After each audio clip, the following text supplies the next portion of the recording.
Buat teman-temanku yang baru gabung, bisa cek di playlist untuk urutan videonya, dan bisa juga cek di playlist untuk judul barunya. Bab 238, Monyet berwajah manusia berlengan 8. Keduanya langsung berbalik, ekspresi mereka langsung berubah. Mereka mendapati diri mereka sedang menatap seekor binatang iblis yang mengerikan, tingginya lebih dari 3 kali tinggi mereka, mata peraknya yang kejam terpaku pada Fang Lin dan Qing Jianzi. Binatang itu menyerupai monyet, tetapi jauh lebih besar, dengan 8 lengan tebal tumbuh dari tubuhnya. Sekilas, kengeriannya bisa menyamai dewa iblis. Monyet ini memiliki wajah manusia yang tampak tenang di dadanya, seolah sedang tertidur lelap, yang membuatnya tampak sangat menakutkan. Qing Jianzi tidak dapat mengenali binatang itu, tetapi Fang Lin mengenalinya, itu adalah monyet berwajah manusia berlengan 8. Monyet berwajah manusia berlengan 8, sejenis binatang prasejarah yang dikenal karena sifatnya yang brutal dan ganas, gemar melahap makhluk hidup secara utuh. 8 lengannya yang kuat sangat lincah, dan lawan manapun yang terperangkap dalam cengkeramannya akan tercabik-cabik. Seekor monyet berwajah manusia berlengan 8 yang sudah dewasa dapat dianggap sebagai pesaing utama di antara semua binatang iblis, begitu ganasnya sehingga bahkan selusin seniman bela diri dengan level yang sama akan kesulitan menaklukkannya. Namun, mereka sudah hampir punah sejak zaman kuno. Bahkan di kehidupan sebelumnya, Fang Lin hanya pernah bertemu 1 kali. Saat itu, Fang Lin belum menjadi penguasa pil. Dia pernah melihat monyet berwajah manusia berlengan 8 di rumah seorang ahli senior. Namun, ahli senior itu telah menaklukkan binatang buas itu dan mengubahnya menjadi penjaga rumah besarnya. Monyet berwajah manusia berlengan 8 yang sudah dewasa dapat tumbuh hingga 7 kali tinggi manusia, dan spesimen yang lebih besar bahkan hingga 9 atau 10 kali lipat.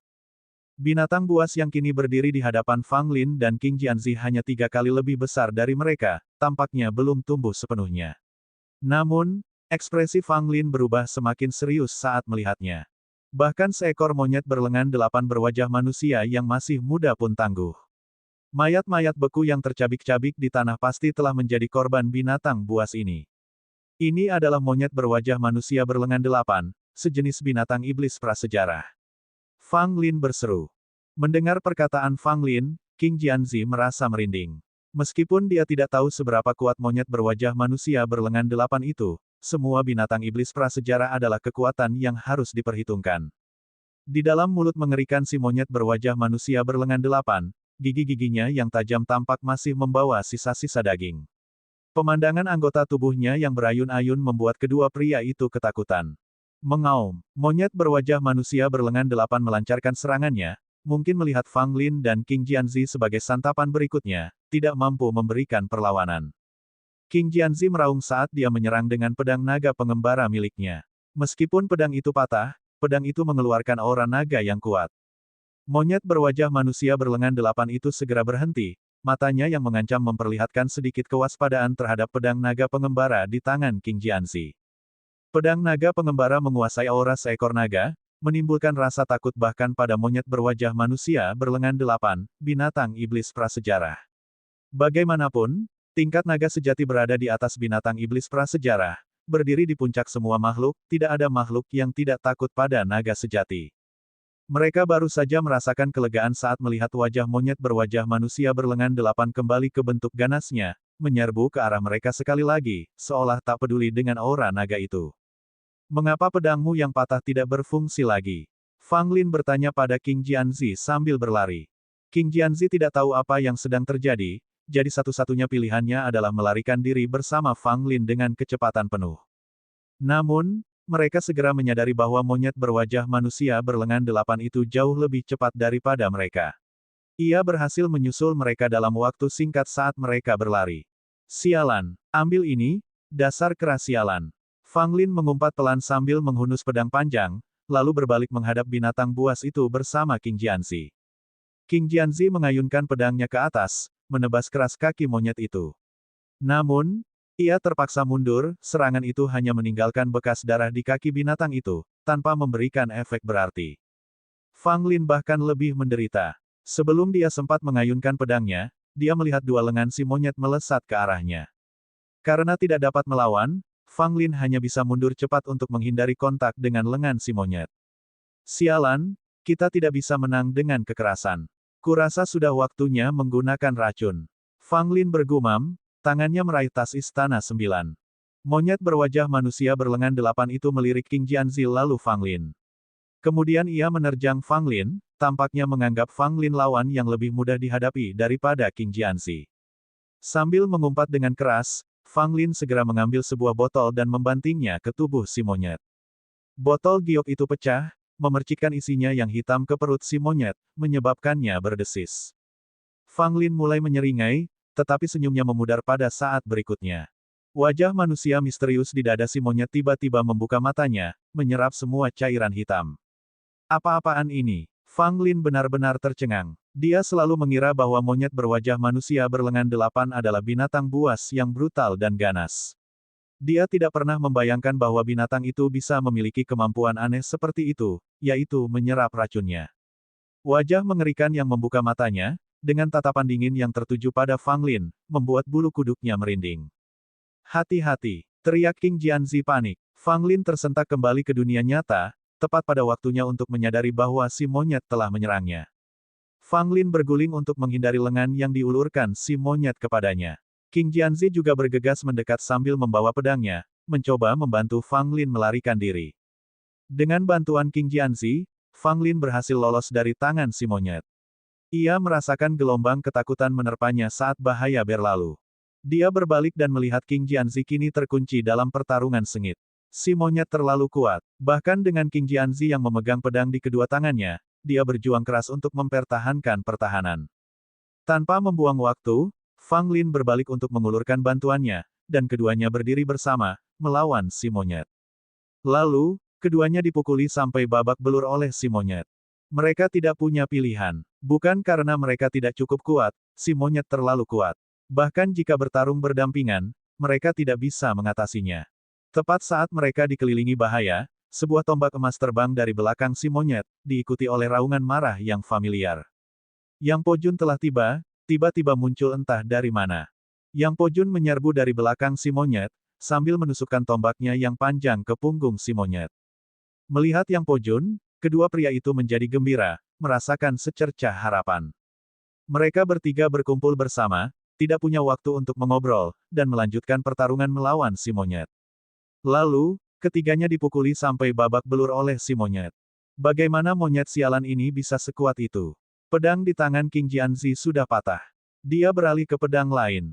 Yang Po Jun di sampingnya juga dalam kondisi menyedihkan, setelah menerima pukulan hebat di dadanya dari si monyet, dia terluka parah, dengan darah segar menetes dari sudut mulutnya. Bab 239, Ekstraksi Jantung. Fang Lin tidak lebih baik, punggungnya dihantam oleh monyet berlengan 8 berwajah manusia, memaksanya memuntahkan seteguk darah. Kekuatan pukulan itu hampir menghancurkan tulang belakangnya. Bahkan saat itu, Fang Lin merasakan organ dalamnya terbakar kesakitan, yang sepertinya menunjukkan bahwa ia mungkin mengalami cedera dalam. Ketiganya bertarung bersama, tetapi tidak bisa mendapatkan keuntungan sama sekali. Sebaliknya, mereka terus-menerus ditekan oleh monyet berlengan 8 berwajah manusia, memperlihatkan betapa mengerikan kekuatan makhluk ini. Terutama wajah manusia yang menyeramkan tumbuh dari dada monyet berlengan 8 berwajah manusia itu. Setiap saat kritis, ia akan diam-diam membuka matanya. Siapapun di antara trio yang menatapnya akan langsung kebingungan. Meskipun hanya berlangsung sesaat, itu sangat berbahaya. Fang Lin hampir terjerat oleh iblis ini sebelumnya. Dalam trio tersebut, jika ada yang tertipu oleh wajah seram itu, dua lainnya harus segera membangunkannya. Oleh karena itu, bertarung dengan monyet berlengan 8 berwajah manusia menjadi semakin sulit. Apakah kalian berdua masih punya cara terakhir? Jangan menahan apapun, kalau tidak, kita akan dicabik-cabik oleh monyet berwajah manusia berlengan 8 ini. Fang Lin berteriak pada King Jianzi dan Yang Po Jun. Wajah mereka berdua menunjukkan sedikit keraguan. Fang Lin benar, mereka berdua memiliki beberapa teknik terakhir yang belum mereka gunakan, selalu menahan diri. Akan tetapi, teknik-teknik tersebut tidak dapat digunakan kecuali nyawa mereka bergantung padanya. Menggunakannya sama saja dengan mengungkap kekuatan tersembunyi mereka sepenuhnya. Fang Lin melihat keraguan mereka dan menjadi frustrasi, tetapi dia tidak mencela lebih lanjut. Meskipun situasi mereka genting, ketiganya masih bisa bertahan. Mungkin, di mata King Jianzi dan Yang Po Jun, waktu untuk menggunakan teknik tersebut belum tiba. Mereka masih menahan diri, tetapi Fang Lin memutuskan untuk tidak ikut campur. Monyet berwajah manusia berlengan 8 itu terlalu kuat, pertarungan yang sia-sia hanya akan merugikan mereka. Selain itu, jantung monyet berwajah manusia berlengan 8 itu adalah bahan pemurni pil yang sangat bagus, dan Fang Lin punya rencana untuk itu. Pada saat itu, Fang Lin tidak ragu lagi. Dia menepuk tas Istana 9 dan mengambil pedang panjang berwarna merah tua. Saat pedang itu tergenggam di tangan Fang Lin, pedang itu menjadi gelisah seolah ingin menguras darahnya. Dasar kau tak tahu terima kasih, aku telah menyelamatkanmu dari kegelapan abadi, dan sekarang kau menginginkan darahku. Fang Lin mengumpat dalam hati. Ia mengacungkan pedang panjang berwarna merah tua untuk melawan monyet berwajah manusia berlengan 8 itu. Dentang, pedang panjang berwarna merah tua itu dengan brutal menusuk lengan monyet berwajah manusia berlengan 8 itu. Saat berikutnya, Fang Lin terlempar. Namun, pedang panjang itu tetap terjepit di lengan monyet itu, menggerogoti seperti belatung tulang. Mengaum, monyet berlengan 8 berwajah manusia itu mengeluarkan raungan yang menyayat hati, tampak sangat marah. 7 lengan yang tersisa mengayun-ayunkan tangan dengan liar, berusaha mencabut pedang panjang berwarna merah tua itu. King Jianzi dan Yang Pojun melihat pemandangan itu dengan takjub. Namun, melihat keefektifan pedang panjang berwarna merah tua itu, Fang Lin tidak dapat menahan perasaan lega, diam-diam bersukacita karena memperoleh harta karun yang fantastis.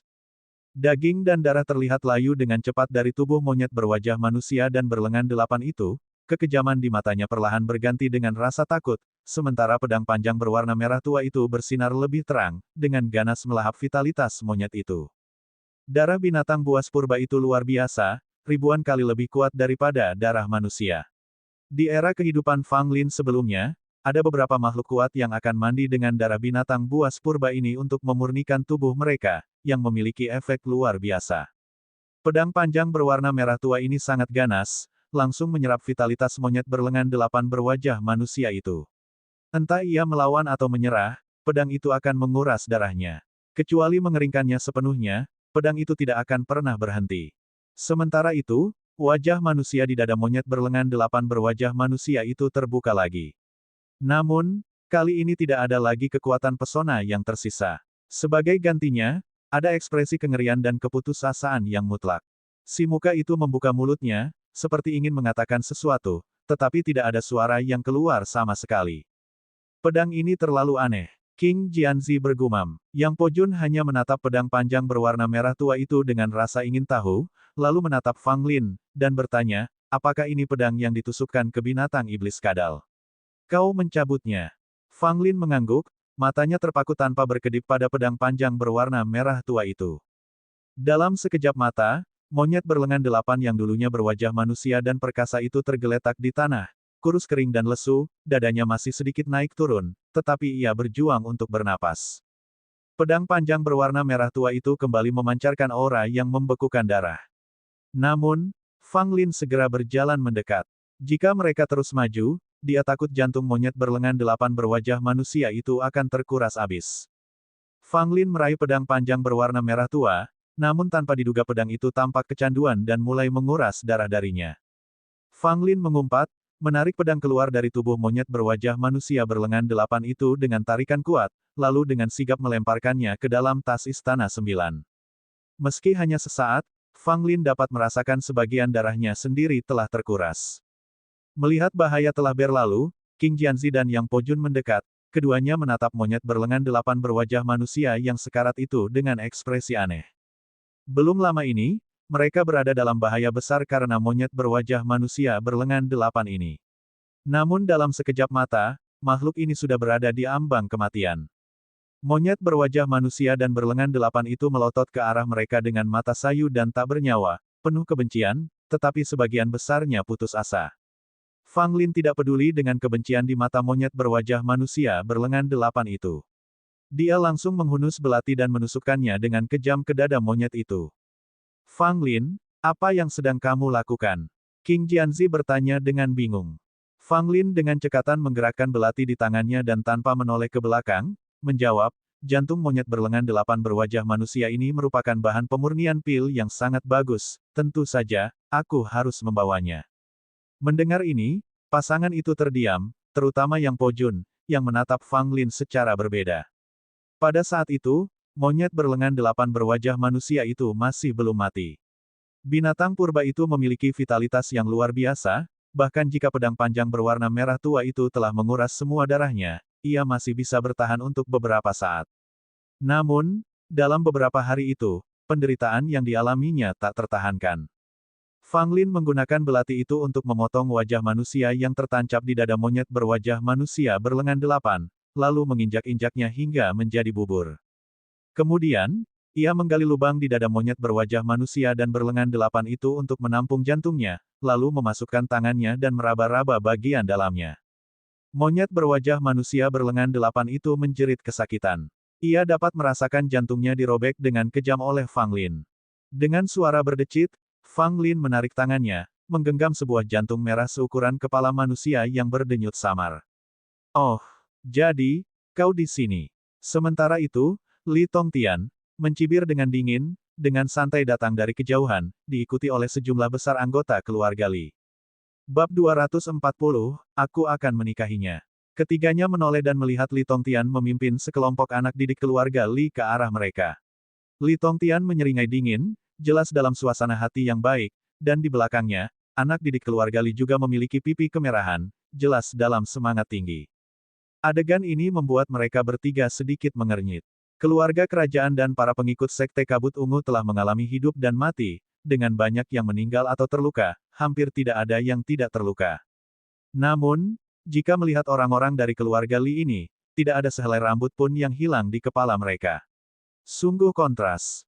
Oh, sepertinya kalian semua telah melalui pertempuran yang sulit. Li Tongtian berkata sambil tersenyum, tatapannya beralih dari monyet berlengan 8 berwajah manusia, yang masih berjuang untuk bertahan hidup, dan kemudian ke trio Fang Lin yang babak belur, nadanya meneteskan sarkasme. Wajah Fang Lin tidak menunjukkan emosi apapun. Dia memasukkan jantung yang berlumuran darah itu ke dalam tas 9 istana miliknya.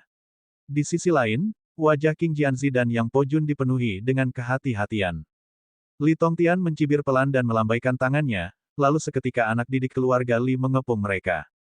Tuan Muda Fang, akhirnya kau menjadi milikku sepenuhnya. Li Yubing berkata kepada Fang Lin dengan tatapan membunuh. Fang Lin meliriknya, apakah kamu gila? Li Yubing langsung marah dan mengayunkan pedangnya ke arah Fang Lin. Tentu saja, Fang Lin tidak berdiri di sana menunggu untuk dibantai. Dengan gerakan kakinya yang cepat, dia menghindari ayunannya. Tubuhnya, yang cepat seperti hantu, melesat di belakang Li Yubing dan belati langsung diarahkan ke tenggorokannya. Dalam pertemuan pertama mereka, Li Yubing langsung ditahan oleh Fang Lin. "Nuge, Fang Lin, beraninya kau." Li Tongtian langsung marah, dan anggota keluarga Li lainnya juga memasang ekspresi sangat bermusuhan, tampaknya siap menyerang saat Li Tongtian memberi perintah. Ada senyum muram tersungging di sudut mulut Fang Lin saat belatinya meluncur lembut di tenggorokan Li Yubing. Kemunculan tiba-tiba bercak darah, membuat wajah Li Yubing pucat pasi, membuat kakinya lemas, dan dia mendapati dirinya menoleh ke arah Li Tongtian dengan ekspresi putus asa dan memohon. Melihat tindakan Fang Lin yang berani, Li Tongtian juga agak terkejut dan segera berkata, "Fang Lin, ayo bicara. Jangan sakiti dia." Fang Lin tersenyum, "Aku agak pemalu, dan kamu membawa begitu banyak orang bersamamu. Itu membuatku takut." Keheningan menyelimuti kerumunan. "Kamu pemalu. Kamu langsung menahan Li Yubing dan menggunakannya sebagai sandera begitu saja, ini yang disebut pemalu. Kamu jelas tidak takut." Li Tongtian sangat kesal di dalam hatinya dan mengepalkan tangannya erat-erat. Pada saat yang sama, dia juga diam-diam memarahi Li Yubing. Jika bukan karena kecerobohannya, membiarkannya ditangkap oleh Fang Lin dengan mudah, mereka tidak akan berada dalam posisi pasif seperti sekarang. Li Yubing juga sangat menyesalinya. Dia tidak menyangka Fang Lin akan bersikap tegas, dan langsung menyanderanya. Bukan saja mereka tidak bisa bergerak melawan Fang Lin sekarang, tetapi dia juga telah menjadi pion, hidupnya berada di tangan orang lain. King Jianzi dan Yang Po Jun segera memposisikan diri di belakang Fang Lin. Keduanya sangat menghormati kecepatan reaksi Fang Lin. Terlepas dari keadaannya, dia tetap tenang, menangkap Li Yubing sebagai sandera dan menstabilkan situasi.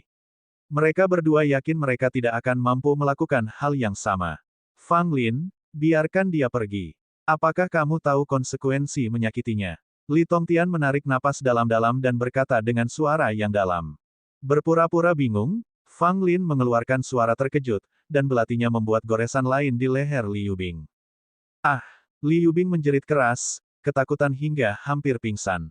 Wajah Li Tongtian menjadi gelap. Dia tidak menyangka akan mampu menakuti Fang Lin sama sekali. Sekarang, jika dia ingin mengatakan sesuatu yang kasar, dia harus berpikir dua kali.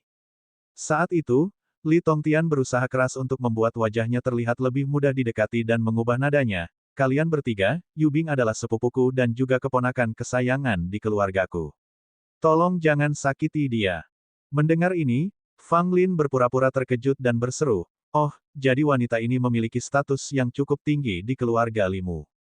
Sepertinya kita memang telah menangkap ikan besar." King Jianzi dan Yang Pojun mengangguk setuju. Mengingat apa yang baru saja diakui Li Tongtian, mereka tidak bisa begitu saja melepaskan Li Yubing.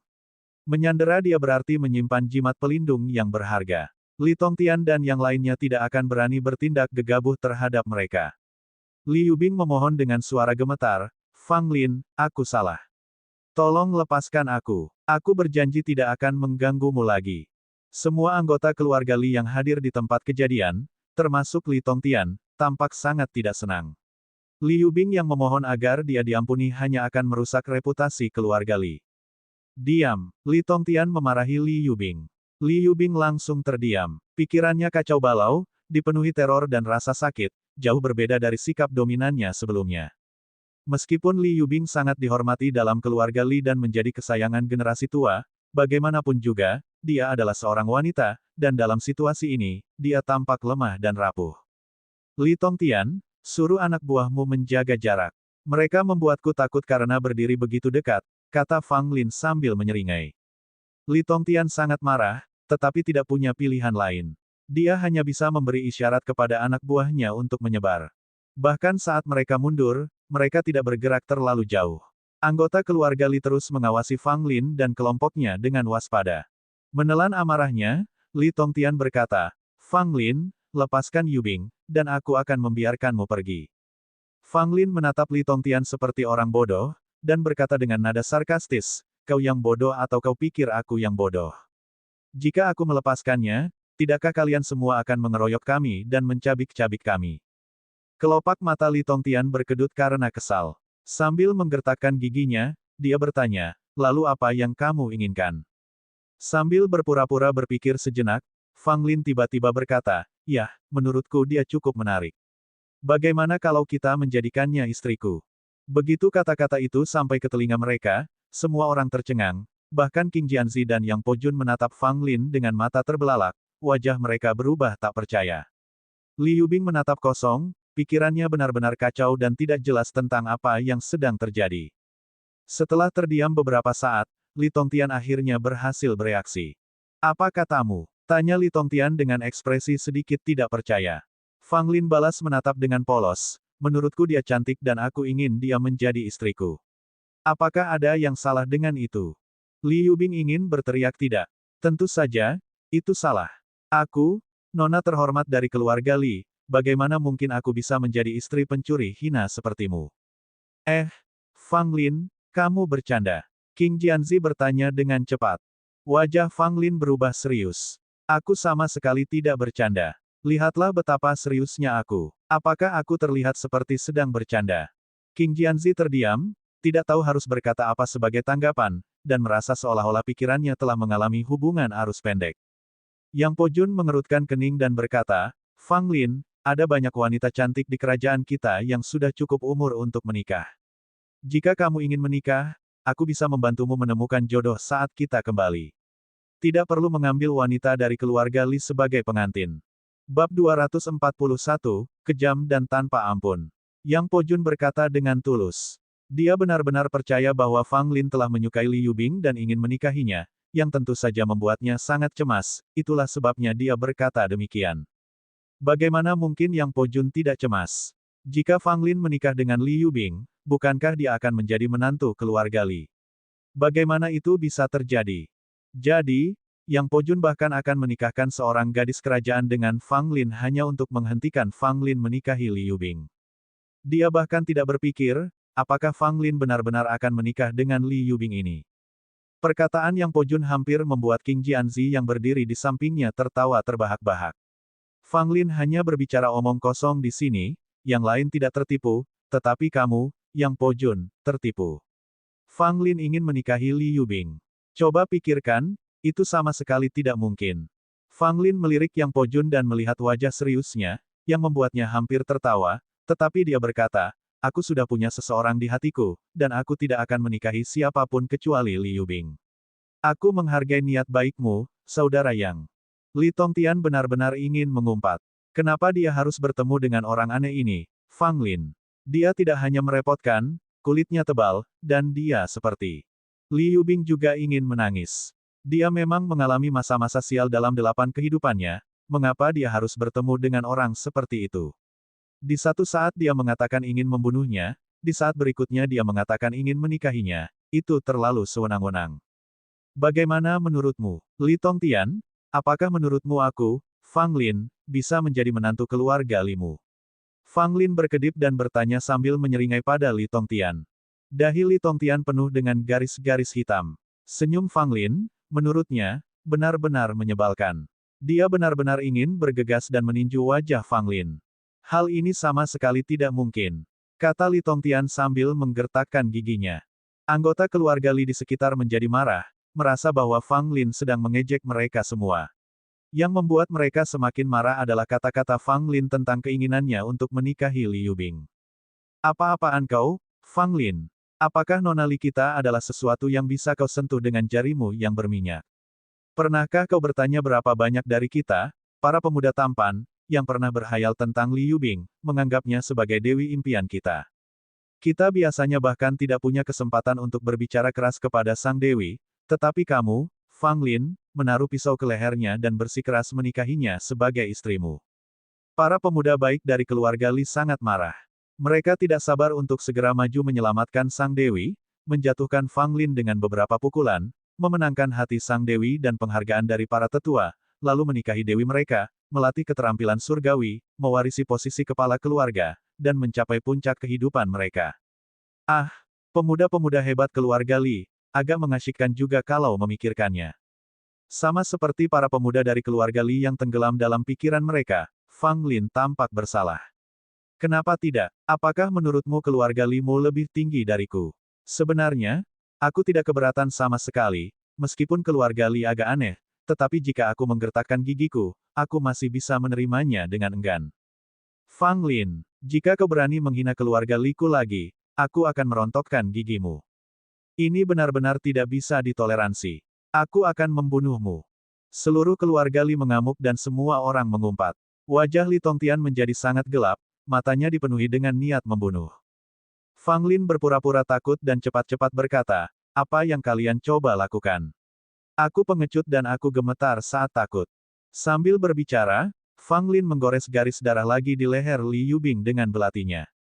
Li Yubing hampir menangis. Jika dia punya pilihan, dia akan sangat berhati-hati untuk tidak memberi Fang Lin kesempatan untuk mengendalikannya.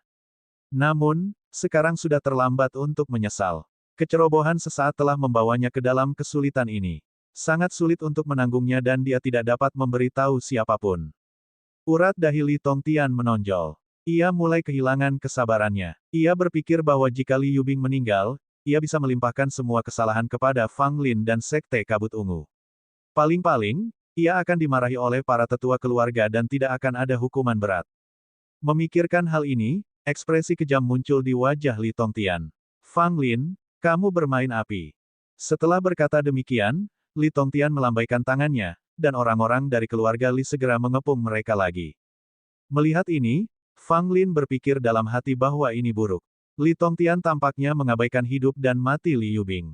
Ini semakin menyusahkan. Berhenti, apakah kau ingin melihatnya mati? Fang Lin tidak melihat ke arah Li Tongtian, tetapi malah berteriak kepada anggota keluarga Li lainnya. Semua anggota keluarga Li tampak ragu-ragu. Mereka tidak ingin melihat Li Yubing mati di tangan Fang Lin, jadi mereka semua memandang Li Tongtian, berharap Li Tongtian akan memberikan ide. Li Tongtian mencibir, hari ini, apapun yang terjadi, kalian bertiga akan mati di sini. Li Yubing membelalakkan matanya, menatap Li Tongtian dengan tidak percaya. Kemudian dia berteriak putus asa, apa kau gila? Apa kau akan membunuhku? Suruh mereka mundur sekarang. Li Tongtian melirik Li Yubing dan berkata dengan acuh tak acuh, "Sepupu, jika dengan mengorbankanmu, aku bisa mendapatkan kepala mereka, maka itu akan sepadan." Mendengar ini, Li Yubing terdiam dan wajahnya penuh dengan kengerian dan keputusasaan. Anggota keluarga Li lainnya tidak dapat mempercayai apa yang mereka lihat, tidak dapat mempercayai bahwa Li Tongtian akan begitu kejam hingga mengorbankan Li Yubing untuk menyingkirkan Fang Lin dan yang lainnya. Tidak mungkin. Ini benar-benar tidak dapat diterima. Seseorang langsung menentang.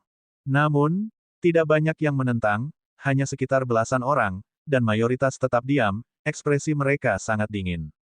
Li Tongtian, dasar, bahkan jika aku mati, aku tidak akan membiarkanmu pergi.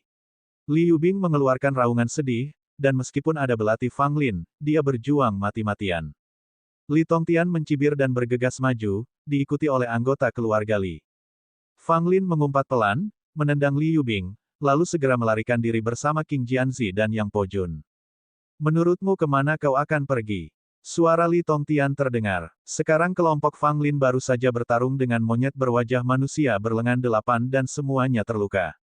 Jika mereka berhadapan dengan Li Tongtian dan begitu banyak anggota keluarga Li, mereka pasti tidak akan sebanding.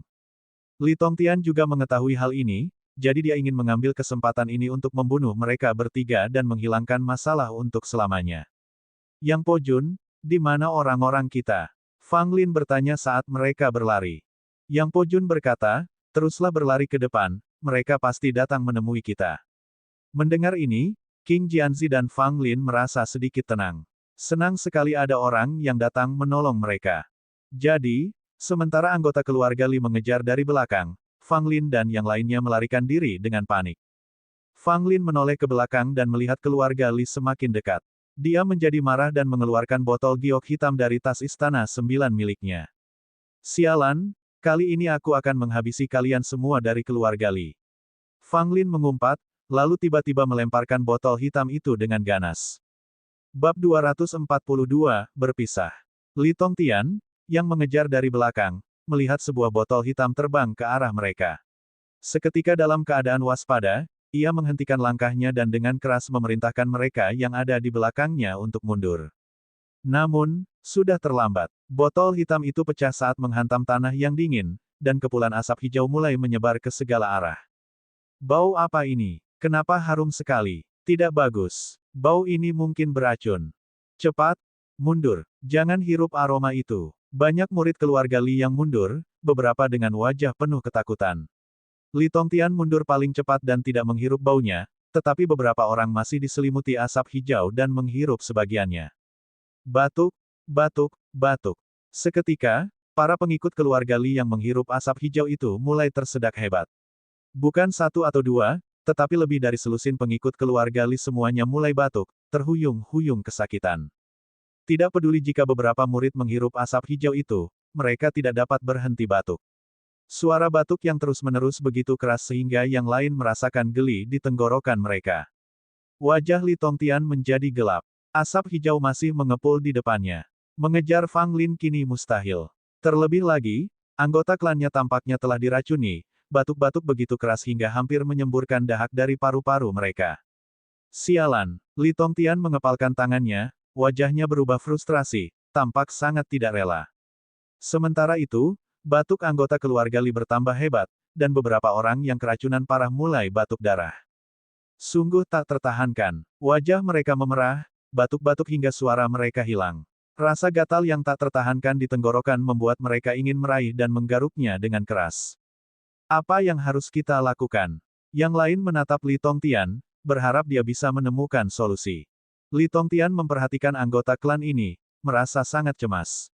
Dia segera mengeluarkan beberapa pil detoksifikasi dari tas Istana 9 dan meminta mereka yang terkena dampak untuk segera meminumnya. Namun, setelah minum pil, batuknya tidak berkurang, malah bertambah parah. Beberapa orang jatuh terduduk di tanah, batuk-batuk dengan darah di mulut, wajah mereka memerah. Li Tongtian menjadi semakin panik. Pil detoksifikasi yang disiapkan oleh keluarga Li biasanya sangat efektif tetapi sekarang tampaknya tidak berpengaruh sama sekali. Selamatkan aku. Satu demi satu, anggota klan Li tumbang, mata mereka tak bernyawa saat menatap Li Tongtian. Beberapa mengulurkan tangan, tak berdaya mencoba meraih sesuatu. Li Tongtian mendesah dalam hati. Selusin orang ini sepertinya tidak akan selamat. Sementara itu, Li Yubing dan segelintir orang dari keluarga Li yang tidak mengejar Fang Lin tiba di tempat kejadian yang membuat mereka terkesiap. Melihat keadaan menyedihkan dari belasan anggota klan, Li Yubing tidak tahan lagi dan berbalik menatap Li Tongtian dengan marah. Li Tongtian mengabaikan mereka, dengan ekspresi muram. Tak lama kemudian, seorang pria memuntahkan gumpalan darah dan kemudian meninggal. Lalu yang kedua, ketiga. Dalam waktu kurang dari waktu yang dibutuhkan untuk menyeduh secangkir teh, semua anggota keluarga Li yang menghirup asapnya, meski hanya sedikit, telah meninggal. Asap beracun yang diseduh khusus oleh Fang Lin sangat kuat. Pil detoksifikasi biasa tidak hanya tidak memiliki efek penawar racun, tetapi malah memperparah serangan racun. Racunnya sangat kuat, dan Fang Lin hanya menyiapkan satu botol. Dia tidak bermaksud menggunakannya dengan mudah, tetapi dia dikejar oleh keluarga Li dengan sangat agresif. Dia tidak punya pilihan selain menggunakannya. Li Tongtian, ini semua gara-gara kamu. Li Yubing menunjuk Li Tongtian sambil berteriak marah. Li Tongtian tetap tenang. Apa yang kamu bicarakan? Wajah Li Yubing berubah kesal. Apakah kamu berencana untuk mengabaikan hidupku sebelumnya? Li Tongtian menyeringai tipis. Bukankah kamu aman dan sehat sekarang? Li Yubing tertawa karena marah. Heh, bagaimana jika Fang Lin benar-benar membunuhku? Li Tongtian terdiam dan tidak mengatakan apapun. Melihat reaksi Li Tongtian, Li Yubing mengerti dan tersenyum dingin. Semua ini gara-gara kamu dan kegigihanmu mengejar mereka, sehingga orang-orang klan itu meninggal dengan tragis. Semua ini salahmu. Li Yubing menunjuk Li Tongtian. Anggota keluarga Li lainnya saling berpandangan. Kematian anggota klan mereka membuat mereka semua kesal. Namun, pertengkaran antara Li Tongtian dan Li Yubing membuat mereka tidak yakin harus berbuat apa. Li Yubing, diamlah. Selama perjalanan ke penjara bawah tanah tak berujung ini, semua orang harus mengikuti perintahku. Kata Li Tongtian, menahan amarahnya. Li Yubing menggelengkan kepalanya dan tertawa dingin, mengikutimu, kita semua akan berakhir mati tanpa tempat untuk dikuburkan. Li Tongtian sangat marah dan ingin memukul Li Yubing dengan telapak tangannya. Apa sebenarnya yang kau inginkan? Tanya Li Tongtian, niat membunuh terpancar di matanya. Li Yubing mendengus dingin, lalu berkata kepada yang lain, kalian semua melihatnya. Mengikuti Li Tongtian menyebabkan kematian lebih dari selusin anggota klan. Jika kita terus bersamanya, kita juga tidak akan mendapatkan akhir yang baik. Aku ingin melepaskan diri darinya. Jika ada yang mau mengikutiku, maka bergabunglah denganku. Jika kalian tidak mau, aku tidak akan memaksa kalian. Setelah mengatakan itu, Li Yubing berbalik dan berjalan pergi. Li Tongtian tetap diam sementara matanya berkilauan dengan cahaya yang bimbang. Anggota keluarga Li yang lain ragu-ragu sejenak. Sebagian dari mereka diam-diam mengikuti Li Yubing, sementara sekitar 20 orang lainnya tetap tinggal. Dengan demikian, keluarga Li terbagi menjadi dua kubu. Satu kubu dipimpin oleh Li Tongtian, sedangkan kubu lainnya dipimpin oleh Li Yubing. Sementara itu, setelah melarikan diri, Fang Lin dan kelompoknya segera bergabung dengan orang-orang yang datang menemui mereka. Para anggota Sekte Kabut Ungu sangat gembira melihat Qing Jianzi dan Fang Lin kembali. Bagaimanapun, mereka sangat khawatir saat mengikuti Yang Po Jun. Baru pada saat itulah Yang Po Jun mempunyai kesempatan untuk menceritakan kepada keduanya apa yang terjadi setelah mereka berpisah. Setelah Yang Po Jun melarikan diri bersama keluarga kerajaan dan anggota Sekte Kabut Ungu, mereka disergap di terowongan oleh dua orang tak dikenal. Setelah memukul mundur kedua penyerang, mereka menuruni tebing dan diserang oleh segerombolan ular. Setelah menderita beberapa korban, mereka akhirnya tiba di lembah es ini. Untungnya, mereka memilih arah yang berbeda dan tidak bertemu dengan monyet berwajah manusia berlengan 8. Kemudian rombongan itu menemukan tempat yang aman untuk beristirahat. Yang Po Jun meninggalkan mereka untuk mencari Fang Lin dan Qing Jianzi. Begitulah yang terjadi ketika Qing Jianzi dan Fang Lin sedang bergelut melawan monyet berwajah manusia berlengan 8, Yang Po Jun datang tepat pada waktunya untuk membantu. Fang Lin mengamati kerumunan, menyadari Gu Hanshan tidak ada di sana. Dia tidak tahu di mana orang itu bersembunyi. Kelompok itu pun pulih. Karena ketiganya terluka, mereka memutuskan untuk beristirahat sejenak dan mendiskusikan langkah selanjutnya.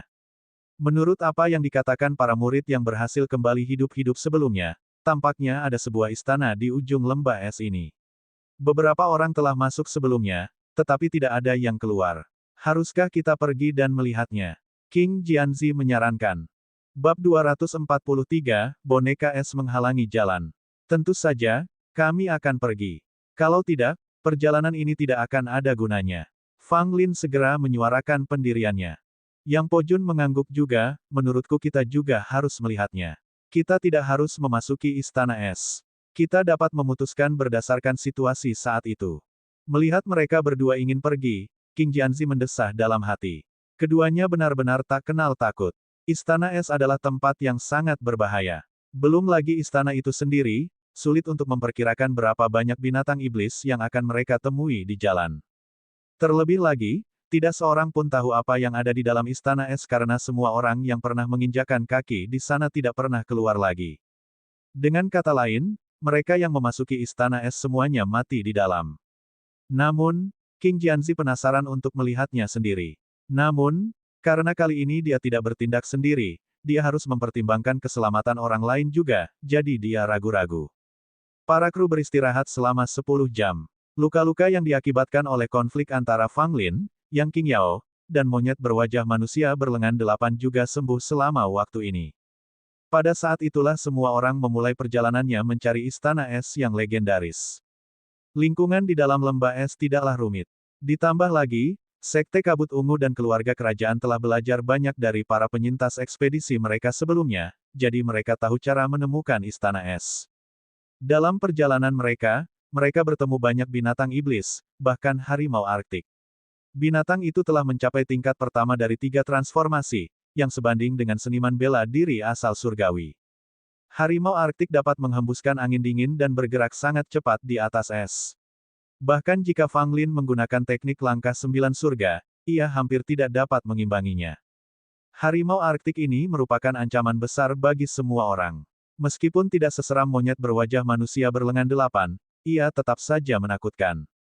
Untungnya, setelah menyadari sulitnya berhadapan dengan harimau Arktik, Fang Lin menghunus pedang panjangnya yang berwarna merah tua dan menusukkannya dalam-dalam ke binatang itu. Setelah itu, kelompok itu tidak perlu khawatir lagi. Pedang panjang merah itu, seperti belatung tulang, menyedot darah kehidupan harimau Arktik. Dalam beberapa tarikan napas, harimau yang kuat itu mengering, hanya menyisakan bangkai yang layu di atas es. Meskipun tidak mati, tanpa darah kehidupannya, ia pasti tidak akan bisa bertahan hidup. Fang Lin, yang berpegang teguh pada tradisinya untuk memeras setiap ons nilai, dengan senang hati membedah bangkai harimau Arktik dengan belati, mengambil 2 potong tulang harimau, dan melemparkannya ke dalam tas 9 istana miliknya. Menurut Fang Lin, tulang harimau Arctic Tiger memiliki efek penguatan yang hebat dan sangat baik untuk pemurnian pil. Tentu saja, dia tidak bisa melewatkan kesempatan seperti itu. Murid-murid lain dari Sekte Pil menggosok-gosokkan tangan mereka dengan penuh semangat. Berkumpul di sekitar bangkai harimau Arktik, mereka masing-masing bergiliran mengambil sepotong, menyerupai sekelompok pencuri yang membagi-bagi hasil rampasan mereka. Pada akhirnya, ketika harimau Arktik menghembuskan napas terakhirnya, tidak ada satupun mayat yang tertinggal. Mayatnya penuh luka dan hampir tidak ada tulang, meridian, dan organ dalam yang tersisa. Setelah merasakan manisnya petualangan mereka, semua orang berharap untuk bertemu lebih banyak binatang iblis selama perjalanan mereka. Selama Fang Lin mengambil pedang panjang merahnya yang aneh, mereka dapat dengan mudah membunuh binatang-binatang itu dan mengumpulkan banyak bahan. Sepanjang perjalanan, binatang iblis menderita dengan sangat parah. Pedang panjang berwarna merah tua itu tak terkalahkan, siapapun yang disentuhnya, akan mati. Pedang merah itu tampak seperti makhluk yang tidak pernah puas dengan darah yang dikonsumsinya. Hal ini menggelitik rasa ingin tahu Fang Lin. King Jianzi dan Yang Po Jun saling berekspresi aneh. Perjalanan ini berjalan terlalu mulus, berkat pedang panjang merah milik Fang Lin, yang merupakan mesin pembunuh yang tak terkalahkan. Karena memperkirakan keluarga Li kemungkinan besar akan tiba di Istana Es, kelompok itu mempercepat langkah, enggan menunda, berharap dapat mengamankan istana sebelum keluarga Li tiba. Sepanjang perjalanan, mereka melihat banyak sekali mayat-mayat yang tersisa dari orang-orang yang sebelumnya memasuki Endless Dungeon dan membeku menjadi mayat-mayat es di lembah es. Namun, dibekukan adalah takdir yang lebih baik. Banyak orang yang meninggal di sini dimakan oleh binatang iblis sebelum mereka sempat membeku. Kematian tragis mereka bahkan tidak meninggalkan mayat. Kita harus berhati-hati saat melangkah maju, rupanya boneka es menghalangi jalan di depan. King Jianzi memperingatkan. Fang Lin dan King Jianzi mengangguk, memperlambat langkah mereka saat terus maju, tetap waspada. Setelah beberapa saat, angin dingin yang menusuk tulang semakin kencang, datang terus-menerus dari depan. Api pil pengendali jiwa Fang Lin tidak pernah padam, tetapi meskipun begitu, ia tidak dapat sepenuhnya menahan dinginnya. Banyak orang mulai menggigil. Ini, aku punya pil anti dingin, semuanya cepat minum, saran Yang King Yao. Mendengar ini, semua orang sangat gembira. Mereka masing-masing menerima pil penangkal dingin, dan setelah meminumnya, mereka merasakan aliran hangat mengalir melalui tubuh mereka, sangat meredakan rasa dingin mereka. Fang Lin menoleh dan bertanya pada Yang Po Jun, sepupumu bisa memurnikan pil. Yang Po Jun mengangguk dan menjawab, ya, dia bisa memurnikan pil, dan sepertimu, dia adalah penyuling pil kuali kedua, pangkatnya bahkan lebih tinggi darimu. Fang Lin kehilangan kata-kata. Dia hanya bertanya apakah dia bisa memurnikan pil. Mengapa dia perlu mengatakan semua hal yang tidak perlu itu? Dan mengapa membahas peringkat? Apakah dia sengaja mencoba memprovokasinya? Saat maju sedikit lebih jauh, badai salju di depan tiba-tiba meningkat. Beberapa sosok tiba-tiba muncul dari es, menghalangi jalan mereka. Itu pasti boneka es yang mereka peringatkan pada kita. King Jianzi memperingatkan. Setelah mengamati dengan saksama, mereka melihat 9 siluet, laki-laki jangkung tanpa ekspresi berpakaian compang camping, wajah pucat pasi, dan mata kosong tanpa kehidupan. Mereka adalah mayat, tetapi mereka telah dijadikan boneka. Pikir Fang Lin dalam hati. Menggunakan mayat sebagai boneka dikutuk dan ditolak oleh seniman bela diri di mana-mana, karena tindakan tersebut bertentangan dengan hukum alam. Orang mati harus beristirahat dengan tenang. Mengganggu istirahat mereka setelah kematian adalah tindakan yang sangat tidak sopan. Makam Kaisar Es, penyusup akan menemui ajal. Suara dingin dan tumpul dari 9 boneka bergema bersamaan, menciptakan rasa tidak nyaman di antara para pendengar. Alis Fang Lin berkerut, Kaisar Es. Gelar ini sangat mengesankan. Hanya orang-orang terhormat yang berani memegang gelar seperti itu. Berhati-hatilah. 9 boneka ini sangat kuat, masing-masing berada di lapisan ketujuh elemen bumi. Jika kau akan melawan mereka, lakukan dengan cepat. Jika tidak, energi dingin mereka akan menyusup ke tubuh kita dan secara bertahap membekukan kekuatan batin kita. King Jianzi segera memberitahu, menekankan detail penting. 9 entitas dari elemen bumi ketujuh memang merupakan tantangan. Namun, untungnya kelompok Fang Lin cukup besar. Kekurangan dalam kekuatan individu dapat dikompensasi dengan melawan beberapa orang melawan satu orang. Mengenakan biaya, Yang Po Jun meraung, dengan tombak di tangan, dan memimpin serangan. Bab 244, Istana Es. Tunggu sebentar. Tiba-tiba, Fang Lin berteriak keras dari belakang. Yang Po Jun menghentikan langkahnya dan berbalik, wajahnya penuh kebingungan. Dia sudah bersiap untuk pertarungan habis-habisan dengan boneka es ini. Apa yang harus mereka tunggu sekarang? Fang Lin tersenyum tipis, hanya ada 9 boneka. Kita tidak perlu mengerahkan seluruh tenaga untuk menanganinya. Aku sendiri sudah cukup. Mendengar ini, Yang King Yao, yang selalu memiliki sikap menghina terhadap Fang Lin, mencibir, apakah kamu tahu cara berbicara tanpa melebih-lebihkan? Fang Lin mengabaikan Yang King Yao, meraih tas 9 istana dan mengeluarkan batu hitam tanpa batas. Ketika melihat batu tanpa batas, King Jianzi langsung mengerti dan senyum mengembang di wajahnya, menunjukkan bahwa ia tahu semuanya terkendali. Sementara yang lain, yang belum pernah melihat benda di tangan Fang Lin, semuanya merasa penasaran. Apa yang kau lakukan dengan batu pecah ini? Apakah kau berencana untuk membunuh semua boneka itu dengan batu ini? Yang King Yao bertanya dengan nada mengejek. Fang Lin menjawab dengan serius, kau benar, aku akan menghajar mereka sampai mati dengan ini. Yang King Yao hampir tertawa terbahak-bahak, berpikir bahwa Fang Lin sama sekali tidak dapat diandalkan.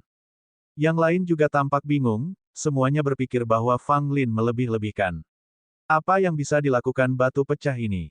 Tanpa penjelasan lebih lanjut, Fang Lin melihat Yang Po Jun masih berdiri dalam keadaan linglung. Ia mendesak, lebih baik kau minggir. Tidak akan baik jika batu itu mengenaimu.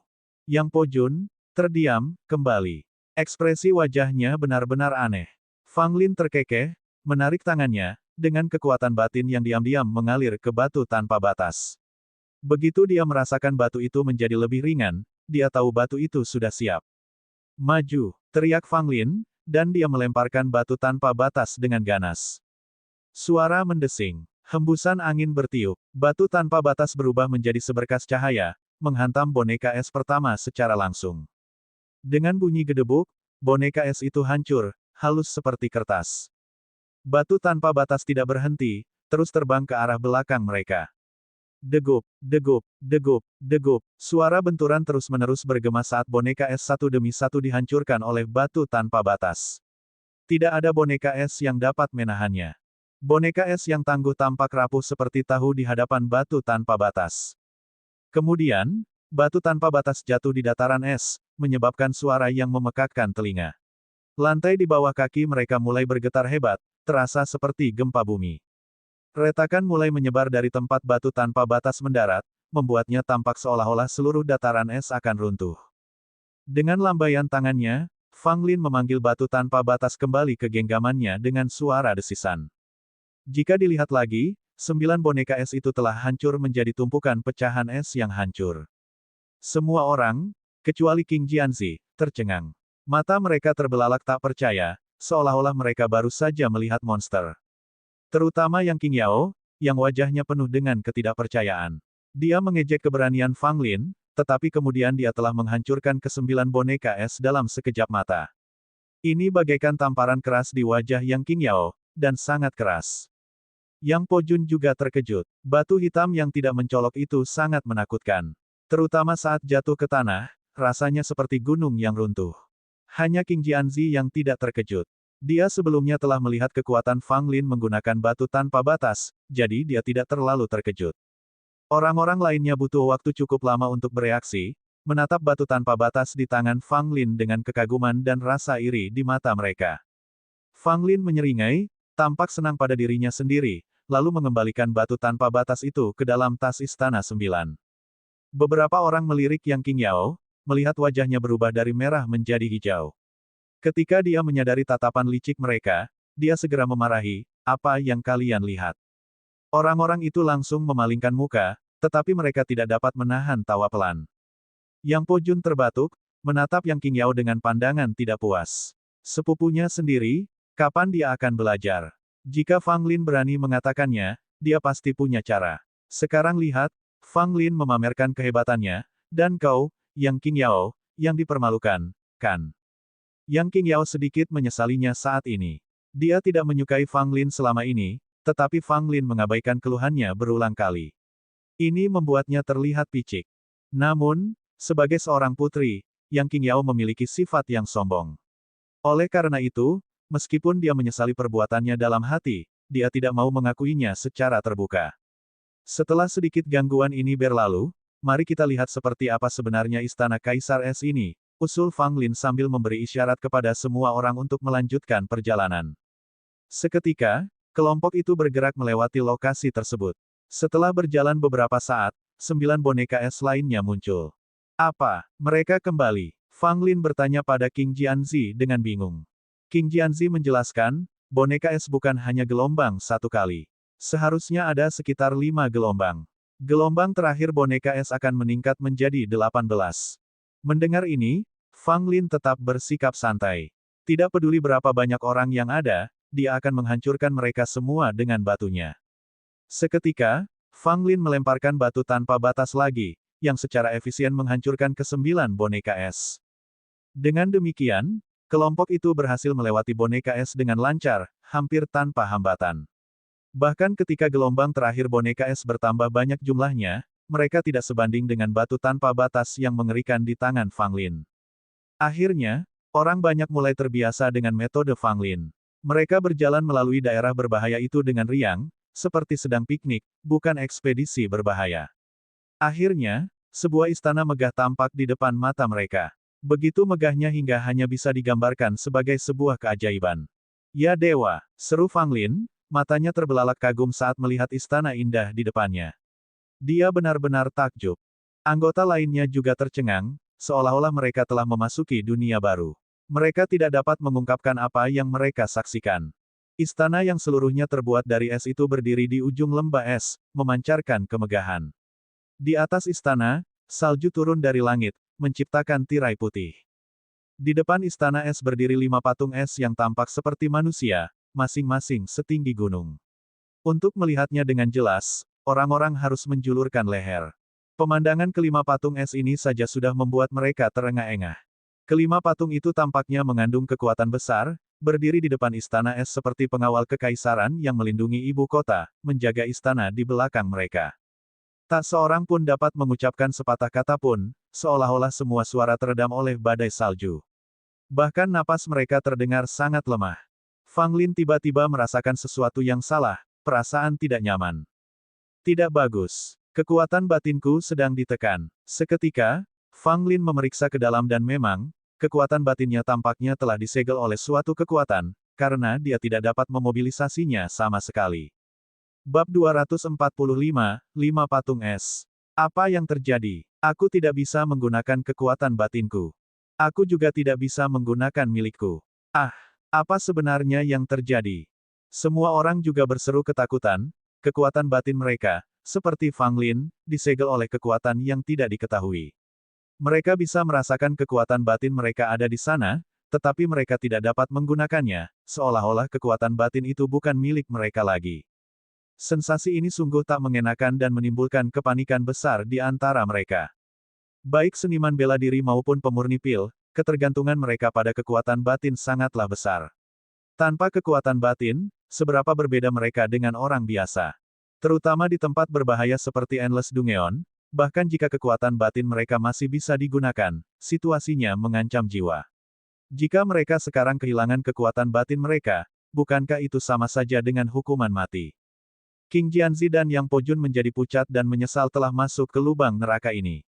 Sekarang mereka tidak dapat menggunakan kekuatan batin mereka, jika mereka menghadapi bahaya, bukankah mereka akan menjadi sasaran empuk? Hanya Fang Lin yang tetap tenang. Meskipun ekspresinya juga muram, setidaknya dia lebih tenang daripada siapapun yang hadir. Baik King Jianzi, Yang Po Jun, atau yang lainnya, dalam hal pengalaman, mereka jauh lebih rendah daripada Fang Lin. Bagaimanapun, Fang Lin memiliki pengalaman yang tak terbayangkan dari kehidupan masa lalunya. Fakta bahwa ia tidak dapat menggunakan kekuatan batinnya sekarang hampir tidak membuatnya panik. Jangan panik, kita hanya tidak bisa menggunakan kekuatan batin kita untuk sementara waktu, Fang Lin menasihati. Namun, semua orang dipenuhi dengan kekhawatiran dan kecemasan. Mereka tidak dapat menahannya, hati mereka dipenuhi dengan ketidakpastian tentang apa yang harus dilakukan jika terjadi keadaan darurat. Fang Lin, kurasa kita harus mundur. Tempat ini terlalu menyeramkan. King Jianzi mengusulkan. Yang Po Jun juga berpendapat sama. Ia memang penasaran dengan apa yang ada di dalam istana es, tetapi keselamatan semua orang lebih penting. Tidak perlu menempatkan semua orang dalam bahaya hanya demi rasa ingin tahu sementara. Fang Lin sedang berpikir keras, merasa enggan untuk mundur sekarang. Namun King Jianzi benar, istana es memang tidak biasa. Dengan kekuatan batinnya yang hilang, dia tidak dapat melakukan banyak taktik yang biasa dia lakukan. Kemampuannya untuk melindungi dirinya sendiri sangat berkurang. Setelah berpikir sejenak, Fang Lin menghela napas pasrah dan memutuskan untuk mundur. Wah, seorang murid sekte kabut ungu yang berbalik untuk pergi menabrak dinding tak terlihat dan mundur beberapa langkah ke belakang.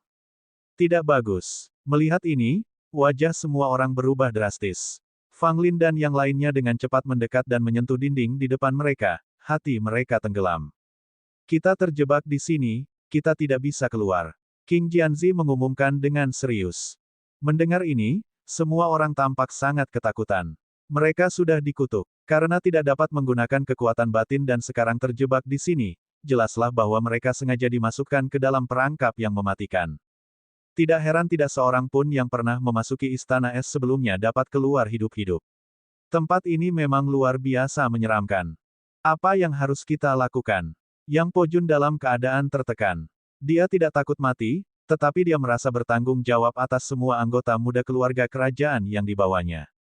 Jika mereka semua mati di sini, dia akan sangat terganggu. King Jianzi menghela nafas tanpa berkata sepatah kata pun, dia juga tidak dapat memikirkan solusi apapun. Fang Lin kembali ke 5 patung es itu, matanya tertuju pada mereka. Wujud kelima patung es ini semuanya berbeda. Yang paling kiri adalah seorang wanita yang memegang pedang panjang, cantik anggun dengan ekspresi lembut, memancarkan perasaan hangat meskipun itu adalah patung es. Di sebelah kanan ada seorang pria yang menunggangi binatang iblis, ditutupi kulit binatang, memegang trisula, tampak ganas. Binatang iblis di bawahnya adalah harimau bersayap, mengesankan dan mengagumkan. Di sebelah kanan ada seorang wanita tua tanpa ekspresi dengan jubah panjang. Dia tampak biasa saja, tetapi ketika Fang Lin memusatkan perhatian pada wajahnya, dia merasakan hawa dingin yang mengerikan menjalar di tulang punggungnya, seolah-olah patung itu akan hidup kapan saja. Fang Lin segera mengalihkan pandangannya ke patung berikutnya di sebelah kanan. Itu adalah binatang iblis kera yang samar-samar menyerupai monyet berlengan 8 berwajah manusia. Namun, itu bukanlah kera berlengan 8, melainkan jenis binatang iblis kera monyet lain, yang memukul-mukul dadanya yang lebar dan meraung ke langit dengan satu tangan memegang tongkat tulang besar. Patung ini memancarkan aura yang hebat, yang sudah menakutkan. Yang ada di paling kanan adalah seorang lelaki bertelanjang dada, memegang perisai sebesar tubuhnya, seperti pintu, memancarkan aura mengintimidasi, memberi kesan kuat yang besar. Perisai itu berhiaskan kepala naga, seakan-akan seekor naga sungguhan akan meraung dan terbang keluar dari perisai itu. Fang Lin tidak yakin apakah perisai ini berhubungan dengan naga sungguhan, tetapi karena memiliki kepala naga, tentu saja perisai ini luar biasa. Kelima patung es tersebut, masing-masing bentuknya berbeda, berdiri bagaikan dewa, menjulang tinggi di atas dan mengawasinya. Fang Lin, apa yang masih kau lihat? Mulailah berpikir tentang bagaimana cara keluar dari sini. King Jianzi berjalan mendekat dan berkata. Fang Lin menjawab dengan tenang, satu-satunya cara saat ini adalah masuk ke Istana Es. Mungkin begitu masuk, kita bisa menemukan jalan keluar. Mendengar ini, semua orang terdiam. Mereka sudah menghadapi situasi yang sulit di luar istana, jadi kengerian apa lagi yang menanti mereka di dalam. Namun, tampaknya tidak ada pilihan lain yang layak saat ini. Mereka tidak dapat menggunakan kekuatan batin mereka dan juga tidak dapat keluar dari sini. Tampaknya satu-satunya cara yang tersisa adalah menjelajah ke Istana Es. Baiklah, sepertinya ini satu-satunya pilihan yang tersisa. King Jianzi setuju sambil mengangguk. Yang Po Jun sama sekali tidak keberatan. Pada titik ini, yang dapat mereka lakukan hanyalah mengambil risiko dan menghadapi bahaya apapun yang ada di depan tanpa rasa takut. Bertahan hidup saat menghadapi kematian tampak seperti satu-satunya jalan keluar. Pada saat itu, sekelompok orang lain muncul dari belakang. Mereka dipimpin oleh Li Yubing. Itu orang-orang dari keluarga Li. Keluarga kerajaan dan murid-murid Sekte Kabut Ungu segera bersiap siaga tinggi, siap menghadapi musuh. Li Yubing terkejut melihat Fang Lin dan kelompoknya. Orang-orang yang mengikutinya dari keluarga Li tampak khawatir karena jumlah mereka lebih sedikit. Meskipun kalah jumlah, Sekte Kabut Ungu, keluarga kerajaan, dan yang lainnya sangat gugup. Mereka bahkan tidak bisa menggunakan kekuatan batin mereka sekarang dan mereka harus menghadapi keluarga Li. Itu seperti nasib buruk yang mengalir masuk dari lubang di atap. Li Yubing sedikit mengernyit, lehernya masih memiliki bekas yang ditulis oleh belati Fang Lin, saat dia memperhatikan kelompok Fang Lin dengan tatapan mata yang rumit. Bab 246, telah ditipu. Fang Lin dan yang lainnya meratap dalam hati. Situasi macam apa ini? Seolah-olah mereka bisa bertemu dengan anggota keluarga Li kemanapun mereka pergi. Benar-benar tidak dapat dipercaya. Namun, mereka merasa aneh karena hanya ada sedikit orang dari keluarga Li. Di mana yang lainnya? Terutama Li Tongtian, bukankah seharusnya dia yang memimpin keluarga Li kali ini? Mengapa dia sekarang menghilang? Aku tidak menyimpan dendam. Li Yubing berbicara lebih dulu, mengutarakan pendiriannya. Meskipun dia berkata demikian, tidak ada seorang pun yang mempercayainya. Bahkan belasan murid keluarga Li yang mengikutinya mengira dia menipu King Jianzi dan kelompoknya, diam-diam mengagumi kepintarannya. Keluarga kerajaan dan anggota Sekte Kabut Ungu menjadi semakin waspada, bahkan melirik ke sekeliling dengan curiga. Mereka bertanya-tanya apakah Li Tongtian bersembunyi di tempat lain bersama sebagian anggota keluarga Li, menunggu kewaspadaan mereka menurun sebelum melancarkan serangan mendadak. Li Tongtian dan aku sudah berpisah. Dia pergi dengan caranya sendiri, dan orang-orang ini mengikutiku, lanjut Li Yubing. Tetap saja, tidak ada yang percaya padanya. Bagaimanapun, Li Yubing adalah bagian dari keluarga Li dan memegang posisi yang cukup tinggi dalam keluarga tersebut. Keluarga kerajaan dan Sekte Kabut Ungu sama-sama memiliki dendam terhadap keluarga Li. Akan aneh jika anggota keluarga Li tidak memiliki niat buruk terhadap mereka. Apakah menurutmu kami akan mempercayaimu? Yang Po Jun berkata dengan dingin. Liu Bing tetap acuh tak acuh, jika aku bermaksud jahat, aku tidak akan muncul di hadapanmu tanpa senjata seperti ini. Jumlah kalian jauh lebih banyak dari kami. Jika kalian ingin menyerangku, aku tidak akan punya kesempatan. Kata-katanya membuat Fang Lin dan yang lainnya berpikir sejenak. Setelah dipikir-pikir lagi, itu memang tampak masuk akal. Namun, mereka tidak boleh lengah. Hanya berdasarkan kata-kata Liu Bing, mustahil untuk meyakinkan mereka. Apakah kau juga mencoba memasuki istana es? Liu Bing mengalihkan pandangannya ke 5 patung es besar, matanya dipenuhi dengan kekaguman yang sama. King Jianzi menjawab, apakah maksudmu keluarga Li tidak menginginkannya? Liu Bing memaksakan senyum pahit, jika Li Tongtian ada di sini, dia pasti ingin masuk. Tapi aku tidak mau. Aku hanya ingin meninggalkan tempat ini hidup-hidup bersama mereka. Kata-katanya meninggalkan rasa pahit di mulut belasan orang di belakangnya.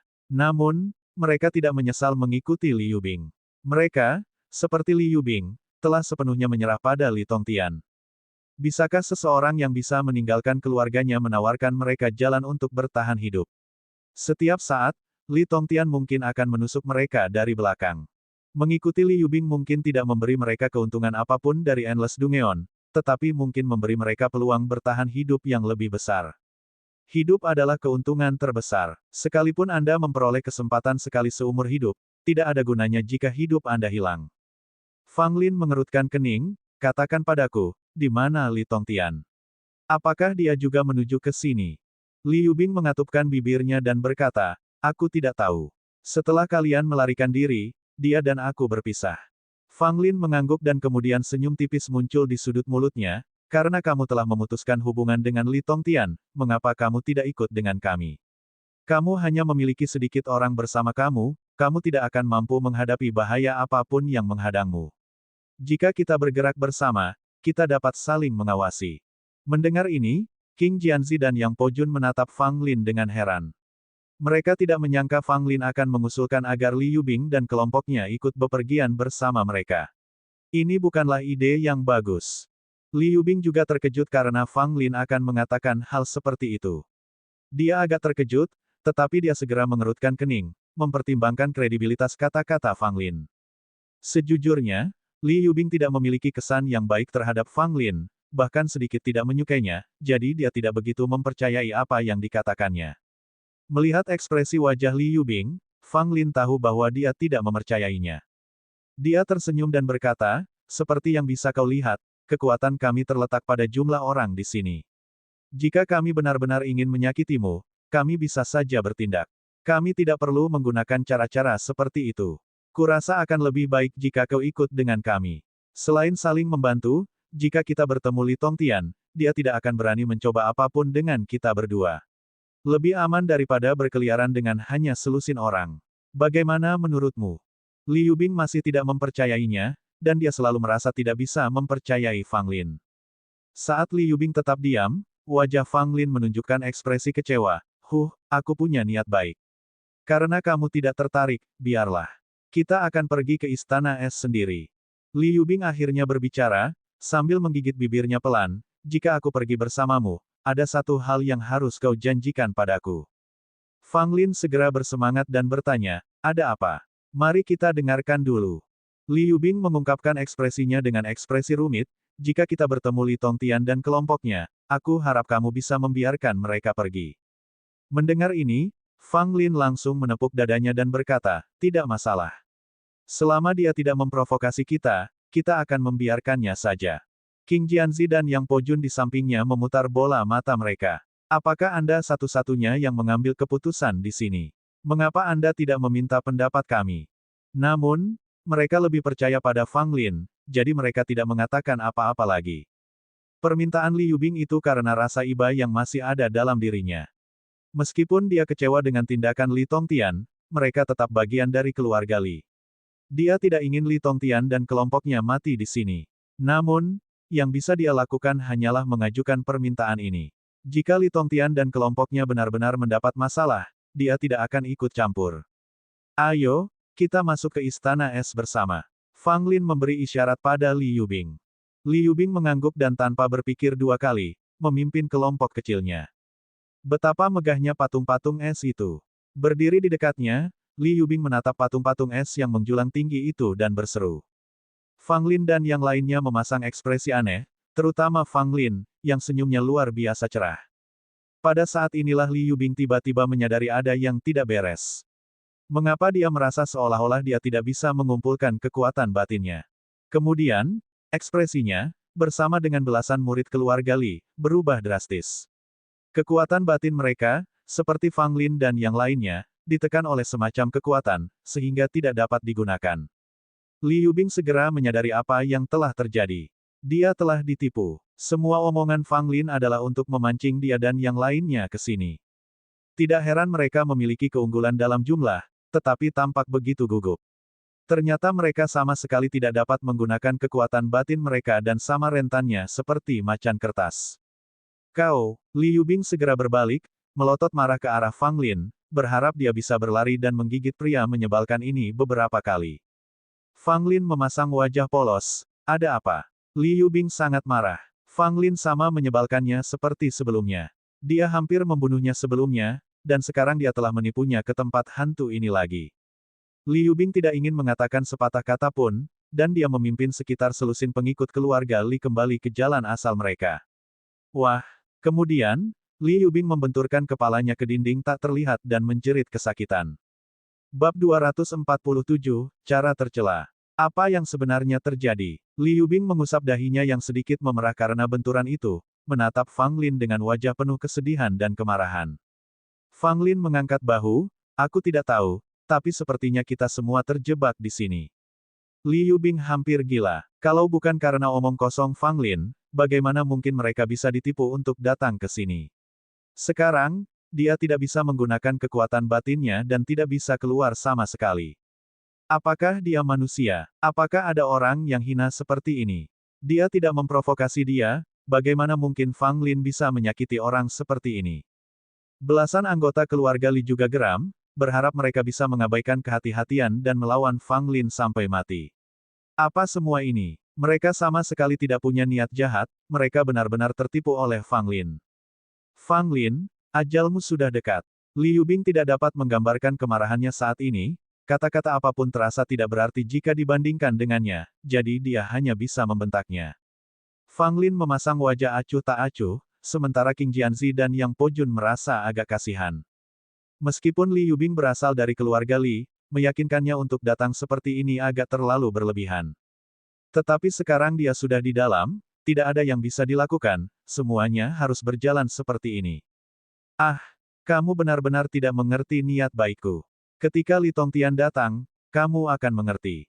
Fang Lin berkata dengan nada yang dalam dan mendalam.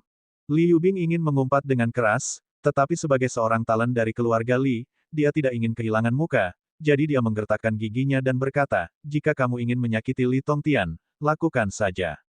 Mengapa kamu harus menipu kami juga? Apa gunanya itu bagimu? Fang Lin mengangkat bahu, Li Tongtian pasti akan datang ke sini. Jika dia melihatmu di sini, dia pasti akan lengah. Kemudian kamu bisa berkomunikasi dengannya dan menipunya agar masuk. Kita akan tetap bersembunyi, dan ketika saatnya tiba, kita akan bekerja sama untuk membunuhnya. Mendengar kata-kata ini, Li Yubing menatap Fang Lin dengan tidak percaya. Anak kecil ini masih remaja, bagaimana dia bisa begitu jahat, dan memiliki pikiran yang menakutkan? Tidak mungkin. Aku tidak akan pernah membantumu, terutama untuk tidak menyakiti seseorang dari keluarga Li-ku sendiri. Li Yubing menolak dengan tegas. Fang Lin menghela napas, ada apa denganmu, mengapa kau begitu keras kepala? Membantai Li Tongtian memiliki banyak manfaat bagi kita berdua. Li Yubing memalingkan wajahnya, dia begitu marah hingga tidak ingin mendengar apapun yang dikatakan Fang Lin. Fang Lin tidak keberatan dan hanya mulai berbicara sendiri di samping. Kau tahu, di keluarga Li, meskipun statusmu tinggi, bakatmu jelas tidak sebagus Li Tongtian.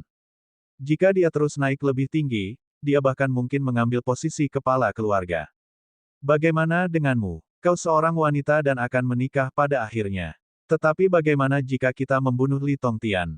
Kau akan lebih dihargai di keluarga Li. Dan karena Li Tongtian ingin mengorbankanmu sebelumnya, kau punya banyak alasan untuk membunuhnya. Begitu kita masuk ke Istana Es dan mendapatkan beberapa keuntungan, kita bisa membaginya denganmu, 30% untukmu. Bukankah itu akan membuat semua orang senang?